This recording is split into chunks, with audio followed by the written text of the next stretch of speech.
My name is Malliha Ahmad, and I am the president and founder of Guudsoup. So when was the first moment you realized that something like Guudsoup was necessary? I'm going to take it back.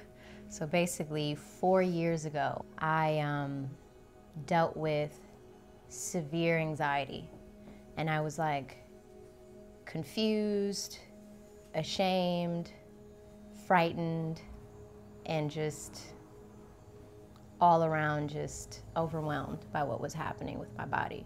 And people were kind of telling me different things. And so I still wasn't getting any peace around what was happening. And then I got to this point where I really didn't want to talk to anybody.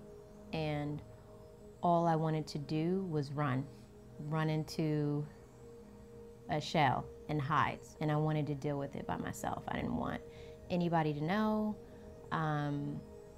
because I didn't want people, I started to feel ashamed. I didn't want people to look at me differently. I didn't want people to think, oh, she's just crazy, whatever. I just didn't want any judgment. So, and then turning to my family and them saying, oh, you're gonna be okay, that's just your mind. Your mind is, you just have to have control over your mind.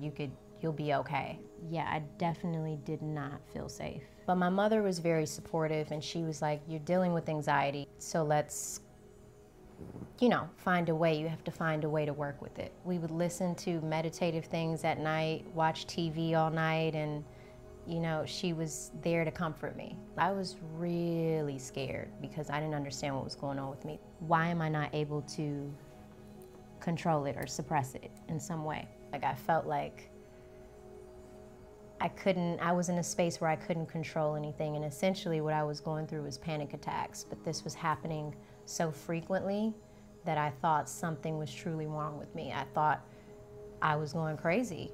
One night I was shaking really bad, and my mother was like, I need to take you to the emergency room. And we went to the emergency, and they ran all these tests on me, and the doctor came back, and she's like, nothing's wrong with you. You just have anxiety, and we can prescribe you medication.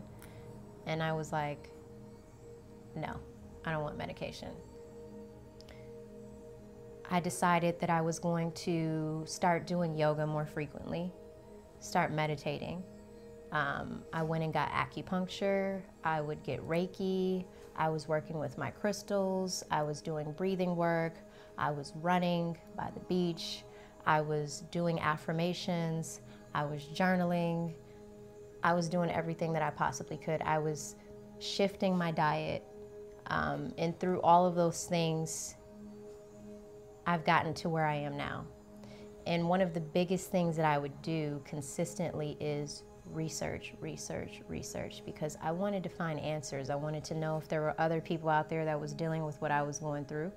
I wanted to know if there was another alternative as opposed to just traditional medication that's always pushed here. And I really couldn't find a hub where I could get that, or a community.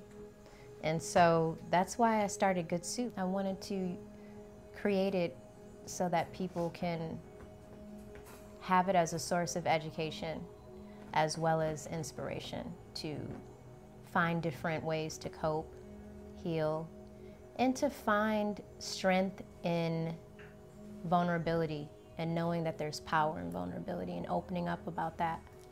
How do you feel about your progression now, and what are your dealings with anxiety currently, and how do you interact with those triggers when they do come up? My anxiety is 90 to 95% better. I still have moments of anxious waves here and there, but now I embrace it. I actually check in with myself, and if I'm in a space where I can just take a moment to breathe, I'll breathe, and I'll ask myself where it's coming from. And through doing that, I have come a very long way. Like, I don't really get panic attacks like I used to anymore. And if I do, I don't beat myself up about it, because I know that that's just a part of being who I am. And why do you think it's important to hear other people's experiences? I think it's healing to hear what other people have to say about their journey with anxiety or depression, because it opens you up to someone else's world. It's also healing for that person that's talking as well as for the receiver. I see Good Soup being something that is global movement of people in general, but I'm more specifically also addressing people of color. I see workshops happening all over the nation and the world that are healing, people bringing forth their gifts to help other people. I see events, I see retreats, I see us working with more schools, I see us working with colleges, I see us doing a documentary. I see us slowly dismantling the stigma. I see us wiping away the guilt, the shame, the whole idea that vulnerability is a weakness. I see just people feeling empowered. I see people feeling liberated. And I just see community.